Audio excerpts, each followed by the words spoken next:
So, welcome to the two panelists, and welcome to you all for the continuation of this inaugural session. I would first, of course, refer to what has been said about the rise of the machines, to take the title of the famous science fiction film, and how they are invading our reality. And I refer to the work of an American philosopher who said, Baslich, who wrote that we are living through the break of the solution of the fourth discontinuity. The first being the Copernican one, the second being the Darwinian one, the third one being the Freudian one, and the fourth, which is the blurring of distinction between man and machine, or between humans and things made by us.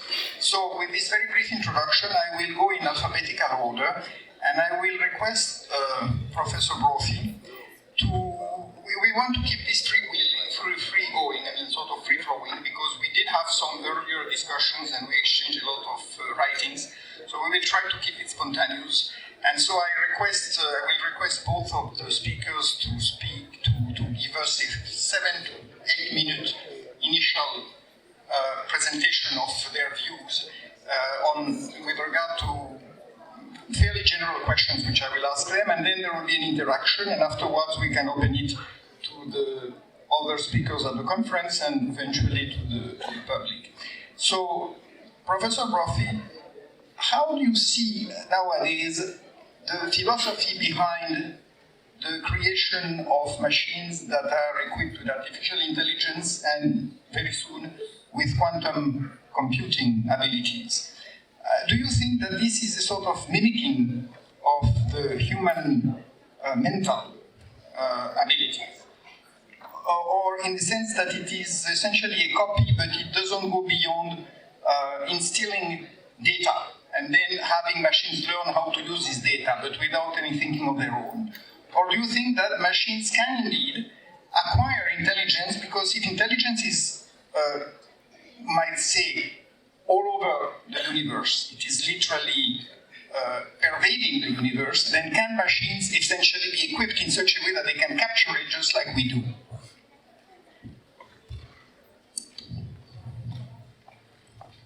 Okay, is this working? Yes. Thank you so much, Kome.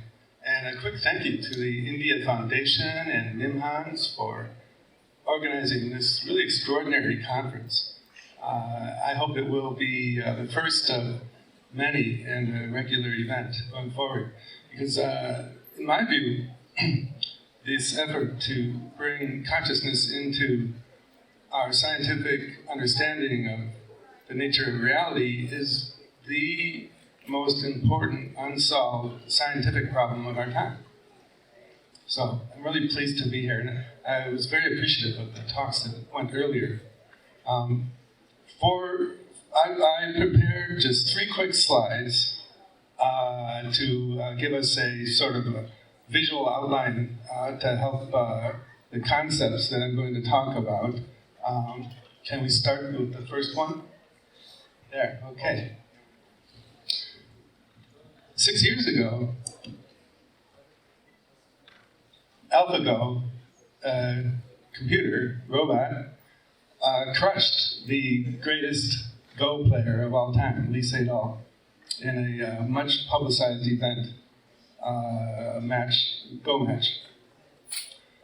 Go is a game that's both more simple and more complicated than chess. Go involves intuition and elegance to play well.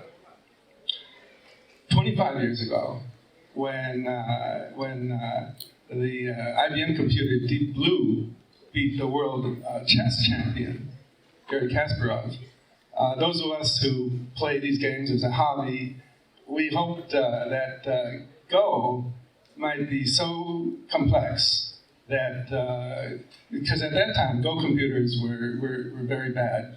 I could beat them all.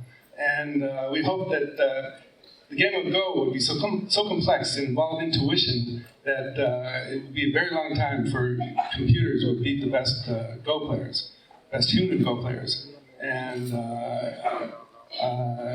maybe never. But then it happened 6 years ago, faster than a lot of us thought and hoped.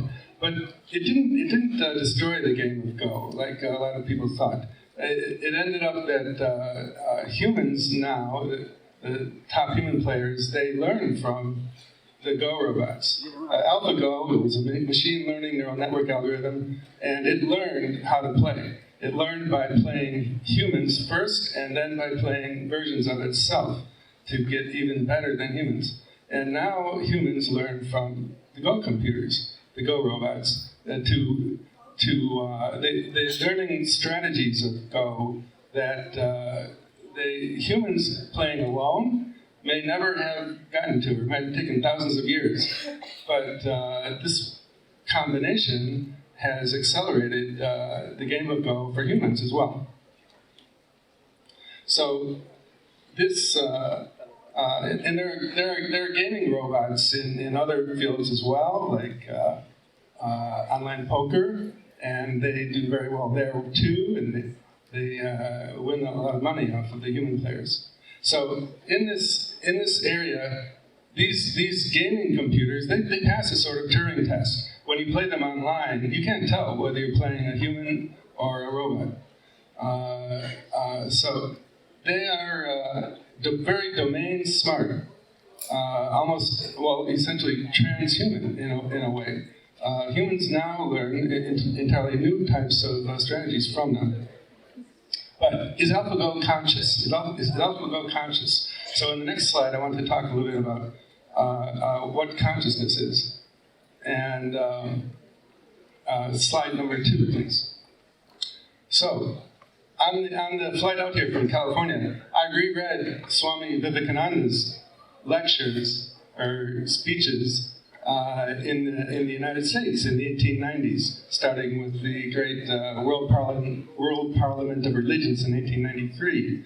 And okay, I'm going to talk about this slide very humbly, given where I'm at, and this is what I take from Swami Vivekananda's expositions on the Vedic ontology of consciousness.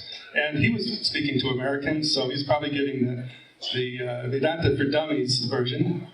So take that with a grain of salt. But this is what I got out of his model of the ontology of consciousness, the Vedic ontology of consciousness. You have Atman, the oversoul, the unitary soul that precipitates out what the illusion of our separated souls and that experience mind consciousness, and then that interacts with the body, brain, action and perceptions, the physical body. And that's in the Vedic terminology is the world of Maya, which is also the world of science, the empirical science. But the problem was, in the 1890s, the foundations of science were classical physics, pre-modern physics. And the pre-modern physics suggested, of the world of science at the time, suggested that the world of physics, the physical universe, was causally closed. So there couldn't be any connection between the physical body and the kind of consciousness body that Vedic ontology talks about. So that was a rift there. And even today, many theorists, biological theorists and neuroscientists still hold to this notion that the physical universe must be causally closed, and therefore consciousness cannot have any causal effect in human bodies, brains. But actually, in the 1920s, modern physics was discovered, based on quantum physics, was discovered to be the foundation of modern science. And with modern physics, with the quantum physics, that created a causal opening in the structure of physical universe, such that there is a possibility that the consciousness bodies could interact with the physical body and the brain, physical brain. And so I see this as the route forward to reunifying the Vedic view of the ontology of consciousness with the modern scientific view of the physics of the physical universe. And on this view, then, and in this reunified view, you can then make sense of things like that painting by Alex Gray, which shows the physical body together with the subtle bodies. And the Daji speaker earlier today talked about the subtle bodies of the human being and how it interacts with the physical body and with consciousness. And so on this reunified view, that's possible to happen now. So I see that as the way forward. But it's important that it's a unification at a higher level that includes modern physics with the ancient Vedic wisdom. It's not a regression to either pre-modern Vedic view or pre-modern physics. So then on the third slide, what about machine consciousness? So third slide, thank you. So I just described the Vedic ontology of quantum living being consciousness because it only applies in the biological beings and in entities that connect with the quantum level. If you're entirely governed only by classical physics, it can't work. The Vedic ontology can't work, but it can in the modern physics. And so then what is the ontology of machine, artificial intelligence, consciousness? Well, the Atman level, it applies to all of reality, so it would be there too in our analysis of machine, artificial intelligence, consciousness. But is there then some kind of machine souls or machine subtle body level that interacts with a mind level and the machine physical operations? So on this view, classical computing, artificial intelligence, like classical physics, biology, cannot be conscious, or on a panpsychist view of consciousness, which is really taking over now. It has only the most fundamental level, like consciousness of a rock. And even AlphaGo, as extraordinary as it is, and as powerful as it is purely classical computing. So on this view, even AlphaGo wouldn't have a kind of consciousness, but quantum computing AI, like quantum biology, can have consciousness on this view. And there's a picture there of Hartmut Nevin, the engineering director of Google's quantum artificial intelligence laboratory, with the Google quantum computer. And in a talk I was with Mark Hartmut recently, he said that device is starting to demonstrate something called Knightian freedom. Knightian freedom, or Knightian uncertainty, is a concept that came originally from economics for systems that become so complicated, or are so complicated, that they're not predictable even probabilistically. And these quantum computers potentially can become Knightian free in that sense. So what would a Knightian free artificial intelligence machine do or be like? A device that that is unpredictable, obviously, and brings up all sorts of new questions related to commercializations. Thank you. I will stop there because we can come back on some of those fascinating concepts. You have answered the question in a very detailed way and very well supported.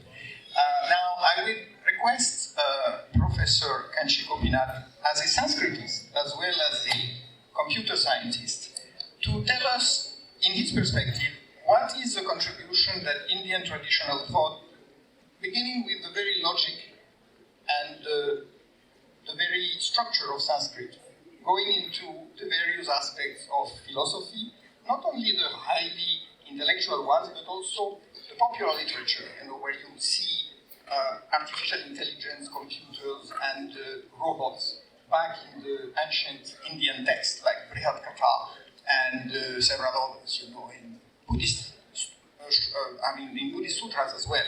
So very thousands of years ago, you had an interest and a speculation, at least, into what intelligent machines would be like and how they behaved, and they are described sometimes in great detail.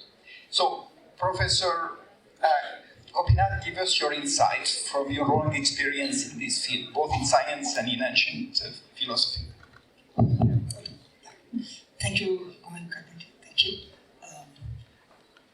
I should mention that at the outset, I'm a professor in computer science. I was a professor and still a professor in computer science. I was a professor at Indian Institute of Science, and then I'm currently a professor at Plaksha University. So I'm coming from a computational perspective. So let me just mention what I mean by that. I think there are multiple perspectives. I can have an Indian perspective, Indic perspective. I can have a computational perspective possibly. I can have a quantum physical systems kind of perspective.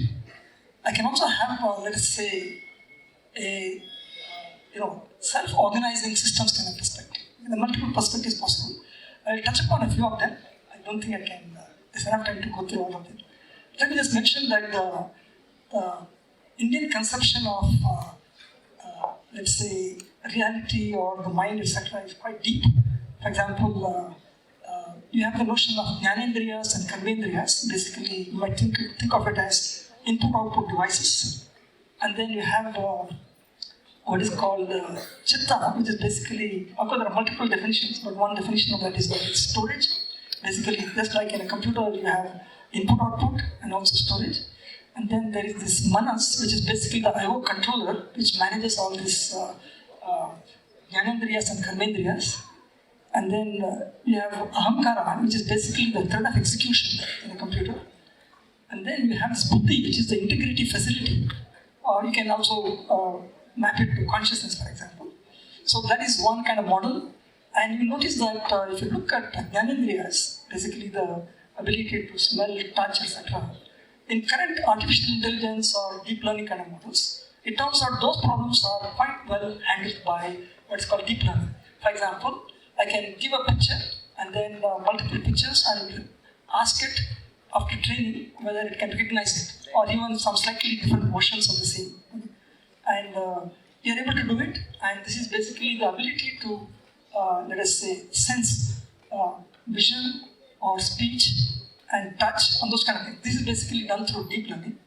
And so here I think it has worked beautifully. Basically, there's some kind of inputs and there's an association with an output. If you look at even the more phenomenally successful language models, for example, what are called large language models, for example, you might have heard of something called GPT-3 and some other kind of models. It turns out they are extremely good, and they can actually, in real time, translate somebody speaking in English to Chinese, for example. It has been demonstrated. But one thing about this kind of models is that they are essentially don't have memory. Almost, you might say that after looking at some piece of text, they forget exactly the context. So in some sense, even though they're extremely good, they are amnesiacs in some sense. Okay? They are not able to recollect. So future models of these large language models, for example, need to have certain element of long-term memory, which is absent right now in LLM models, in large language models. Similarly, they don't have a notion of goals. For example, it was mentioned about AlphaGo. It has a certain notion of goals. It uses something called reinforcement learning, some other kind of models. It turns out these large language models don't have this notion also. Okay, so that is another big issue of the kind. Another bigger problem could be that if you look at these, let us say, large language models which understand speech, connected speech, like what I'm doing, for example, right now, the real problem is that they don't really interact with the real world. And because they don't interact with the real world, their understanding of the real situation in the world is actually limited, And so I think that's one thing which is also seriously lacking.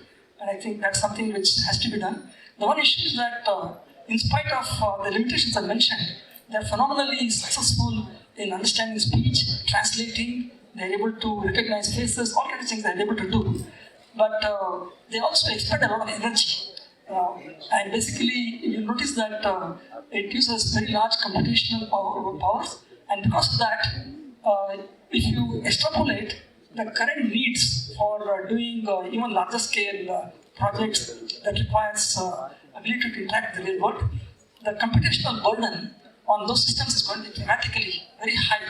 And it's not even clear that long term we can actually afford those things. I will probably expand on this a bit more later if time permits. And so I think that when you think about some of these things, in the context of consciousness, one thing that strikes me is that in India, we have this notion of rasa theory. For example, in Bharata, in Natya Shastra, he comes up with a beautiful model of a two-level model of bhavas and rasas, and he has a certain interesting model that recurrent bhavas become rasas. Basically, he has some notion about 56 bhavas. You can think of it as emotions, and then that becomes transformed into through certain process into rasas, about 9 rasas. And I feel that this rasas gives me a sense of what it could mean to have that sense of integrative consciousness that, for example, our Indian texts, for example, talk about the aspect about Brahman, for example. So the rasa as the stepping stone as to understand this aspect, I think is quite interesting to me, especially because it also has, in a, let us say, mathematical sense, what I would call a control theoretic model. Basically, the fact that it has to be a recurrent phenomenon, and therefore it becomes, let us say, it becomes thayi bhavas, basically in some sense, it stays for longer periods of time. And so there's a beautiful model in Bharata's Natya Shastra, and I think that could be an interesting stepping stone to understand what our Indian texts talk about, as I mentioned, what from Atman you go to Brahman, what exactly is involved in this kind of transition. And so I think there are a lot more other interesting things I can talk about, but I think for the time being I'll stop here and let Komi ask me a few other questions or the audience, and then we can respond to that. Thank you. Thank you. I will ask to you both a very short question, and I'll let you answer from your different perspectives. Dr. Brophy, you have been, essentially you are based in California, which is the seedbed of a lot of the technology that is taking over the world, and you also have a deep connection with Japan, and with the mystical approach to science that certain Japanese scientists have, including your, if I might say, your teacher, Motoyama. And I wonder if, and of course this is addressed to Dr. Kanchi Gopinath, but if you would answer first, we would expect California, because of its advanced contribution to humanity in this field, to have achieved a certain kind of balanced society. And yet we are seeing probably the opposite. I mean, there is a tremendous deterioration of the social, political and economic environment in California, and the enormous inequality that has been spawned, economic inequality and social inequality that has been spawned by advanced technologies, which have created huge fortunes in very few years, while apparently not doing anything to help the poorer classes of society, which seem to be sinking ever deeper into destitution. How would you see the impact of the new technologies, particularly computers and what comes after? And do you think that we could be living in a dystopian world of the type that we see in some movies like Minority Report? Or do you think these technologies will lead to a resolution of the current problems that affect highly technological societies? Who's first, I think, and then unless you want to try to do first. You are directly concerned. He will give us the Indian view of it. Okay, that's a great question. What first comes to mind is actually our first speaker, Daji, talking about consciousness And these technologies that many of them are developed in California,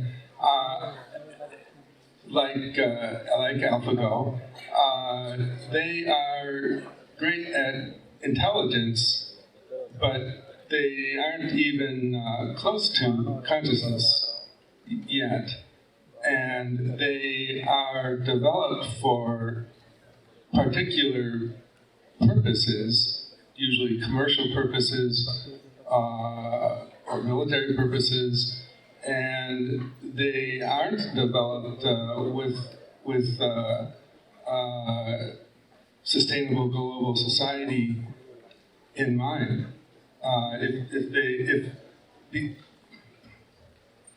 These technologies obviously can be very powerful. So if they are developed with sustainable global society development, conscious sustainable global society development in mind, they could be a great help for that.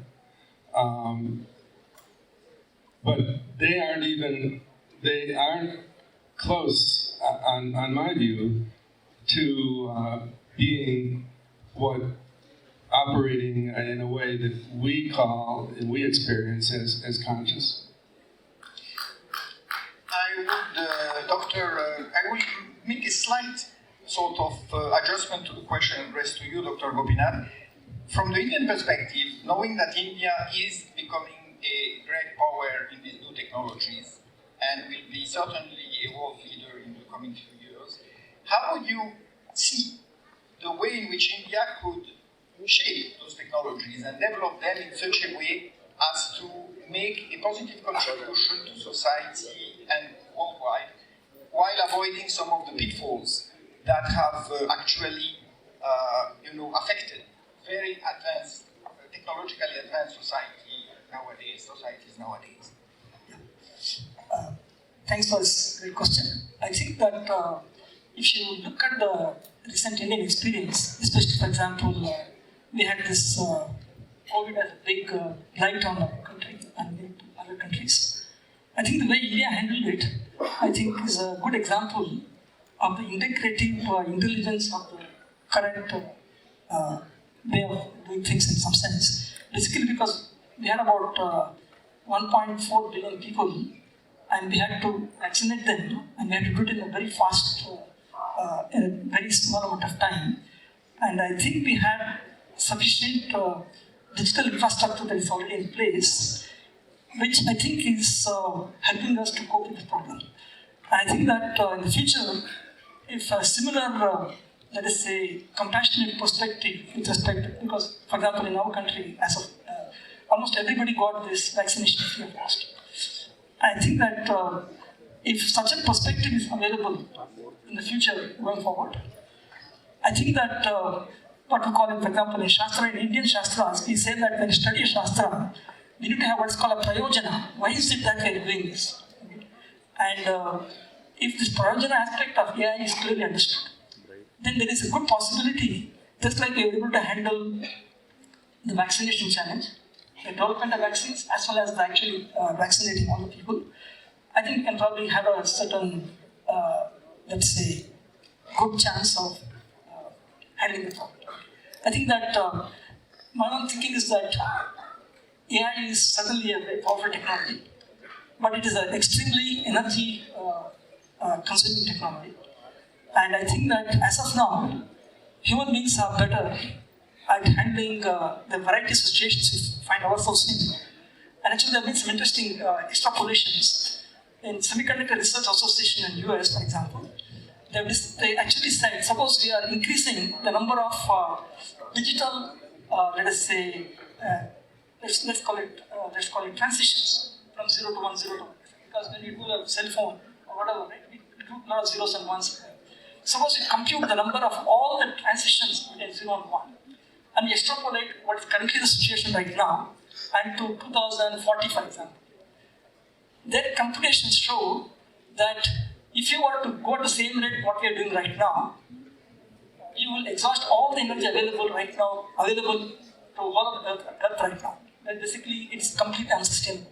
So now I'm talking about AI, which is now an extremely energy demanding application.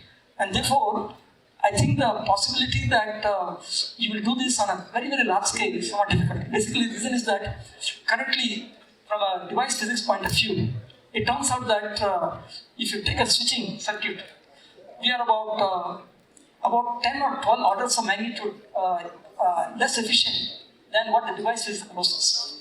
You need to cross those barriers, and even then, I think there is a good chance that you will consume quite a good part of the energy.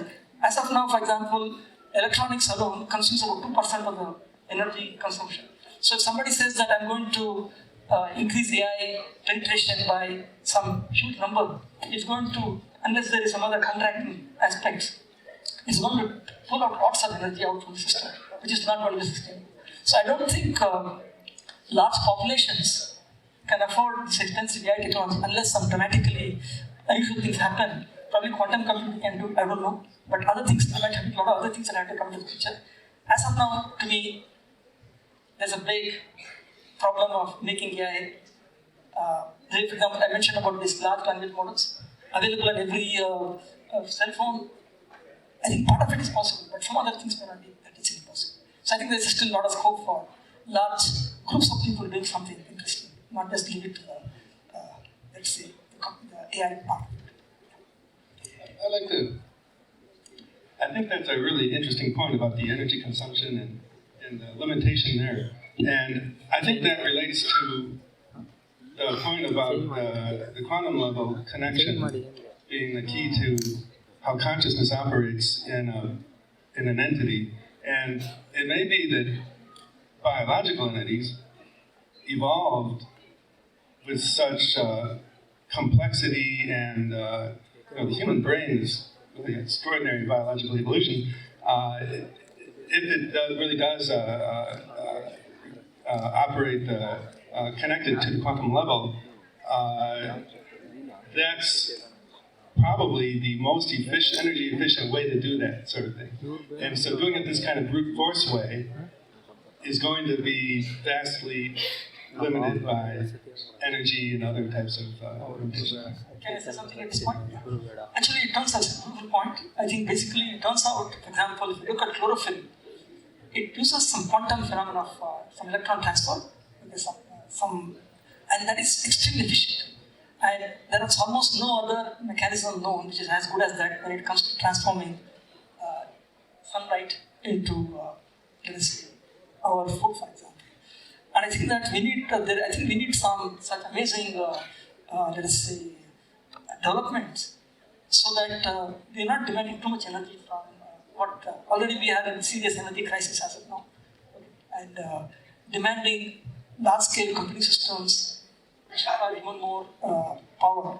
I think, for example, if you look at the increase in the size of the models, you used to have something like a model of the size of 10 to the power of 6 about 4 or 5 years back. Now it is about almost 10 to the power of 12 and 6 of that. So basically the models are becoming bigger and bigger. And so there has to be some other way in which we can handle the needs of computation. That can be handled, I think it's feasible. But looks like from the switching point of view, just the most basic device physics point of view, the number of switchings that you can do, that is the limit.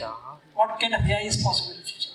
And that can actually relate to some other problems you mentioned, that there could be societies with a lot more AI capability, just like societies with a lot more energy capacity, and societies with less energy capacity.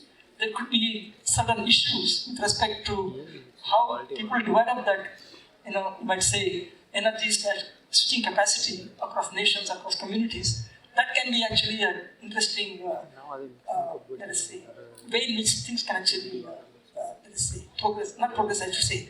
The system, the trajectory of the, let's say, the power relationships between different groups. Well, energy is definitely the key problem, and we know that new sources of energy are needed and new concepts of energy which will not come without a new physics, as many scientists are now acknowledging. We have Don Hoffman in the field of life sciences, but we have people who are purely in the physics field, like Salvatore Pais, who definitely are working on San Diego on completely revolutionary energy technologies, which rely on a totally different concept of, I would say, reality. This being said, I will ask you as a sort of final question, because before we throw it open, it's more of it's a provocative question. How, basically, you see, when you brought the very notion of the ability of computer systems to help us in every way and to plan things, there is the issue of control. I mean, control over humans. And that's become very acute during the COVID crisis, because in some countries, I could mention China, but Western countries went the same way. The control over people became stifling, and it became tyrannical, arbitrary, and a lot of it was actually dictated by computer models, which turned out in most cases to be wrong. And people were basically behaving by what they were told by their models, and they were no longer listening to experienced physicians. The computers were allied with the pharma companies, and together they dictated policy. Now, China, as you know, has appointed a computer as CEO of one of its companies. Ms. Tang Yu is the new CEO of a large Chinese company, and this is the way of the future. So we're not talking about human beings being helped by computers, or even merging with computers, but human beings being essentially under the authority of computers. Now, how do you see that happening? How do you think we can prevent that? You know, what the Chinese have experimented with digital currencies, and we are going the same way, which means your currency can be withdrawn from you if the state has some, opinion about you which is not favorable. So you can see all those things on the horizon, not in 20 years, but probably in the next 3-4 years. How would you react to that? You can choose who wants to speak first. I can go first. Yeah, well, I think one way to prevent it,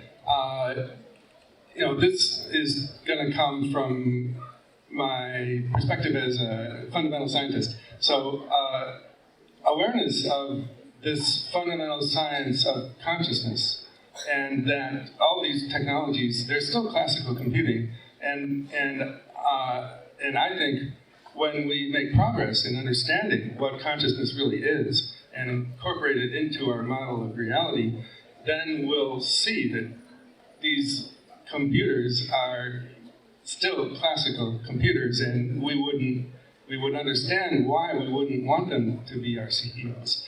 And in this, when we find out what consciousness really is and how it operates in the world, we'll understand things like the two earlier speakers, with Daji and the Nimhan's director mentioned. Is there such thing as a consciousness of a place, a location, or non-local interactions, non-local consciousness operating possibilities? And there may be an entirely new fields of endeavors and new types of science that can address these problems in an entirely new way involving consciousness. So that's my thought.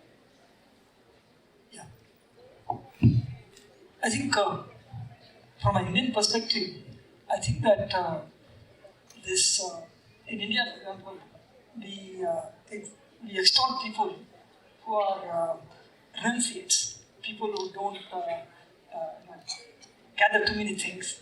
And Atmarata means you are happy in your own self. You don't have to depend on outside things. I think that's a powerful model, I think, for understanding the kind of things you mentioned. For example, advertising, right? The people sending you barrages information about buy this, buy that. The thing is, if you are if you are Atmarata, that means you can enjoy yourself without having external inputs. Okay? Then I think you don't need those kind of, and that's one powerful way in which you can counter this phenomenon of external inputs driving your behavior. I think that similarly, for example, there's going to be a lot of misinformation because we are in perilous situations, perilous times, where lots of, for example, wars and other things are happening, COVID and other things are happening. So it's going to be a lot of misinformation. And I think that if we are self-contained in some sense, okay, and which is basically the one of the things that our Indian thought systems are pushed very hard, and Gandhi is a good example of that. I think that probably there is a way to, let us say, be happy and not be seduced by attractive things to look good on the outside, but they're not really good inside.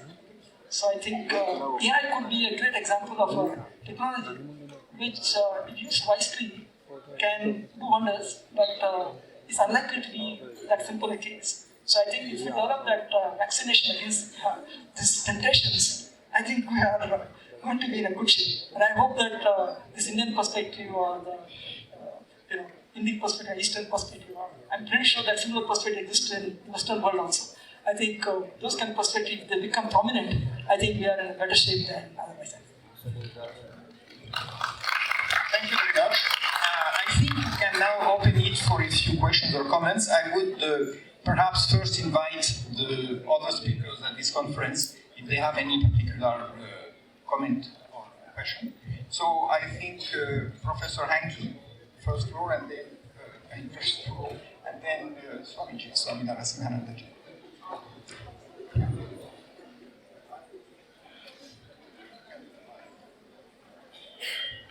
I was very interested by Dr. Gopinath's statement that his computer translation system could translate anything. So I'm going to quote you one of the most favorite poems in the English language, which is universally loved by adults and by children. And I wonder if your machine could translate it. The first verse goes, it's called Jabberwocky. 'Twas brillig in the slithy toves, did gar and gimble in the way, or mimsy were the borrow groves, and the mome raths outcray.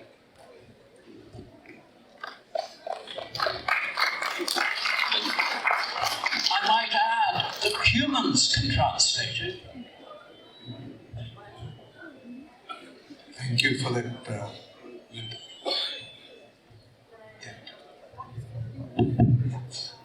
I think that the claim is that it's certainly an interesting point and fascinating point. The claim in the AI kind of camp would be that if you give enough examples of this kind of poems, you can certainly figure it out.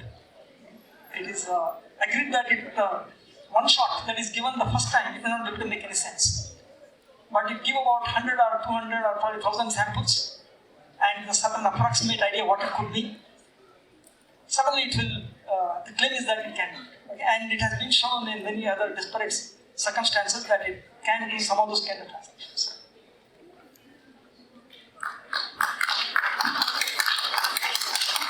Thank you for the presentation, wonderful presentation by both Professor Gopinath and Brophy. You were mentioning Swami Vivekananda's thoughts, basically Advaita Vedanta philosophy. So there when he refers to Atman, he is not talking about the super body. He is talking about consciousness called Chitta, as you might be aware, which is beyond body, space and time. And you mentioned about the pre-modern physics, classical physics and quantum physics. I was wondering if quantum physics can reach out to a avenue of exploration where you can go beyond body, beyond any context in space, time. Is that even possible till now in whatever quantum physics has thought about? Thanks, that's a great question. And actually, it's required. So, quantum phenomenon, if there is a process involving the collapse of the quantum wave function of biology in the brain, for example, and it's known that quantum collapse processes involving entanglement necessarily operate across space and time. So quantum-based mechanisms and processes necessarily have a trans-temporal and trans-spatial aspect to how they operate. And that's part of why the eventual science that will explain how consciousness works, if it does work through the quantum level, is going to be very complicated. Now, complicated isn't quite the right word, but it's going to be radically different than physics is today, as we know it now. So here's actually mine is a follow-up to what the Buddhist gentleman said about something beyond space and time. We started this with the quote from Adi Shankaracharya. We are now talking about Vivekananda. We have an author called K.M. Munshi, and he's written a number of books called the Book of Yudhishthira, the Book of Bhima, the Book of Arjuna. In the Book of Yudhishthira, he very clearly mentions that Yudhishthira has what is known as out-of-body experiences. So he's able to project his consciousness outside his body and go and view things, etc., etc. This ties in very nicely with you gentlemen. You were discussing energy systems and how energy intensive AI systems can be. Here is a low energy system, which does not make use of machines, but makes use of the body and makes use of consciousness to project consciousness outside the body as a low energy system. Thank you.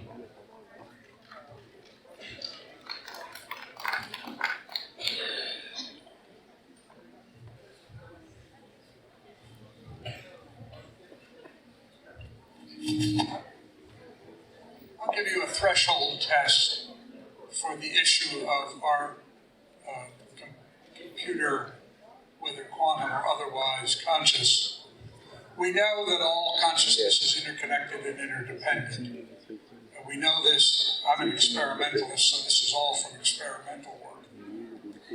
The question that I would ask, or the challenge that I think could be made, is if we know that all life forms have consciousness that is interconnected and interdependent, and we know, for instance, just to give you an experiment, we know, for instance, that Gene Ockerberg's study, there are hundreds of these, but as an example, where Kahuna priests were focusing healing on recipients that were in MRIs.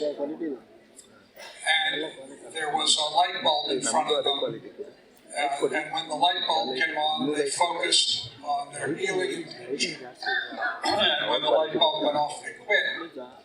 And the people who were in the fMRIs, who were the recipients, their brain function changed only during the time that the kahunas were focusing intention, but not otherwise, demonstrating this connection. So the question, a threshold test that I would propose to you is, when a computer can hold the intention to produce a specific biological effect non-locally, it will be conscious. Because in order to do that, you have to enter the non-local domain of consciousness. A Turing test, if you will. When a computer can create a non-local perception or perturbation effect, holding an intention under randomly controlled triple-blind conditions, and a living being responds to that non-local connection, you have a conscious computer. But how do you know what the intention of the computer is? Doesn't matter. What you have to know is that the computer says that it is holding an intention. Just as the Kahuna priests held the intention for healing for people that they didn't know they're in one part of the world and the recipients are in another part.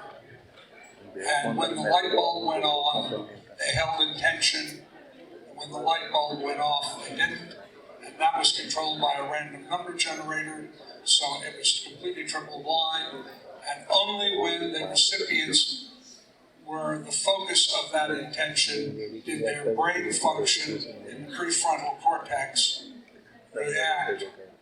And when that kind of threshold could be reached, you would have to have, by definition, a conscious computer.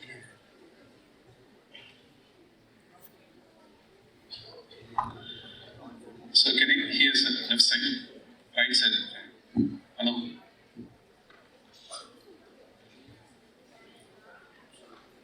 Sir?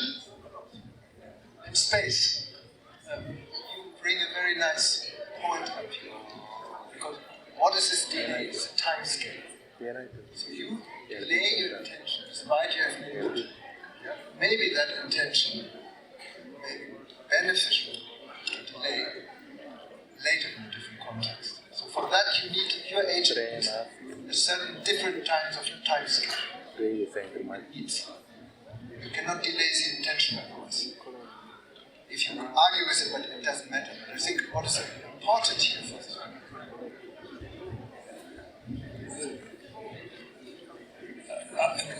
when the time linkage is exactly the same. When they hold the intention, the recipient responds. When they stop the intention, the recipient doesn't respond, and they are exactly time coordinated. As an organism, you need an internal time scale to delay the response. To delay the response, you need a shorter and a longer time scale. You delay your response maybe 15 seconds. I delay my response to 1 hour. Shorter. Okay, it's not. But I want to make another point, which is linked to it.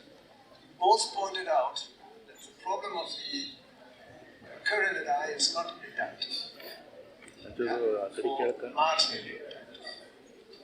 And I would say, what do you need to be adaptive? You need to react to different time scales. Just listening to music. You have an abundance of different time scales, short and long. You have shorter, and you need to stochastically match with these time scales.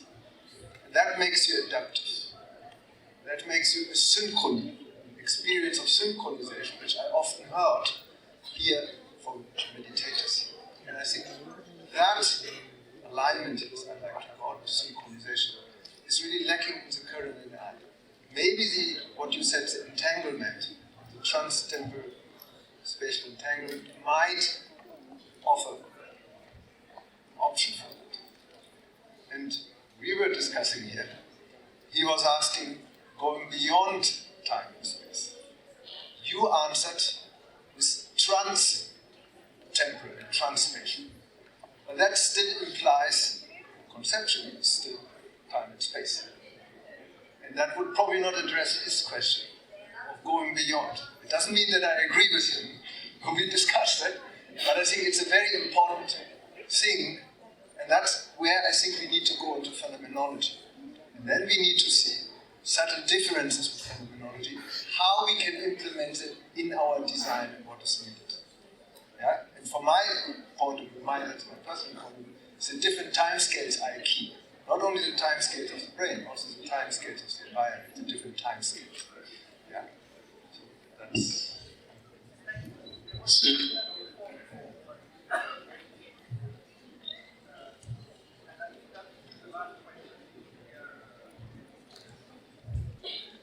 my question is that the existing energies are getting exhausted, and at some point of time we may find it difficult to get either fossil energies or any other energies.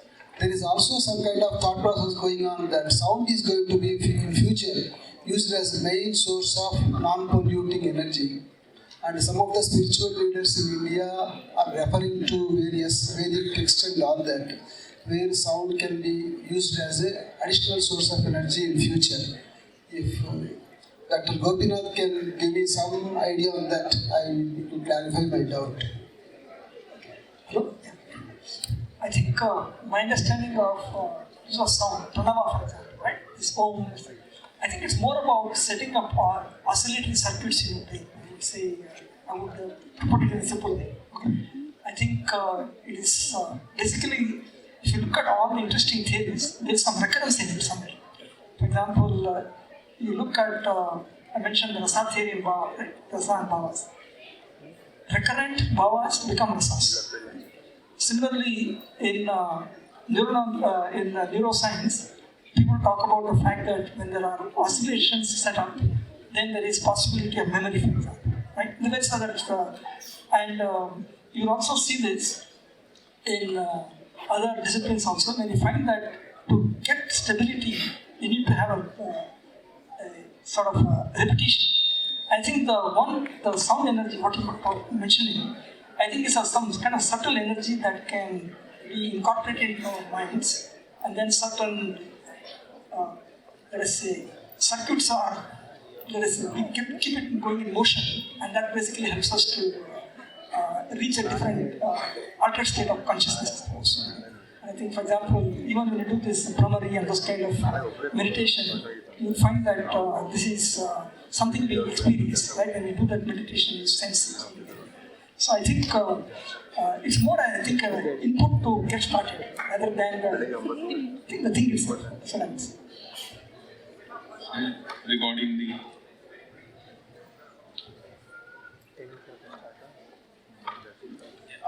actually, I have a question that once, suppose our machines become so good, like MRIs, physiology, that we capture one day the spatio-temporal variability of consciousness, like the neural signature, and then we have, suppose, capture the inter-individual variability of consciousness across several people. Can we really come to a joint consciousness, what we say as conscious computers or conscious machines? Can we replicate that consciousness ever? Because in deep learning, in machine learning, that's the concept, right? We are making the things learn. And suppose once we have this neural signature being replicated, that we know that there is a conscious signature in the brain, or in the body, or anything, can we make a conscious computer? Because can we come to the joint consciousness capability of the machines? Yeah.